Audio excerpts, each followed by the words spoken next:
اس دن جھٹلانے والوں کی خرابی ہوگی۔ یہی فیصلے کا دن ہے جس میں ہم نے تم کو اور پہلے لوگوں کو جمع کیا ہے۔ اگر تم کو کوئی داؤں آتا ہے تو مجھ سے کر چلو۔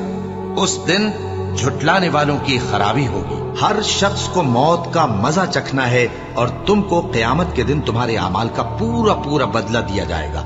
تو جو شخص دوزخ سے دور رکھا گیا اور بہشت میں داخل کیا گیا وہ مراد کو پہنچ گیا۔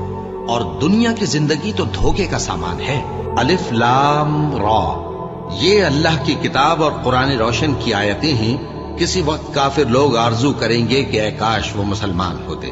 اے نبی، ان کو ان کے حال پر رہنے دو کہ کھا پی لیں اور فائدے اٹھا لیں، اور لمبی لمبی آرزویں ان کو دنیا میں مشغول کیے رکھیں۔ آخر کار ان کو اس کا انجام معلوم ہو جائے گا، اور ہم نے ہر انسان کی اعمال نامے کو بصورت کتاب اس کے گلے میں لٹکا دیا ہے۔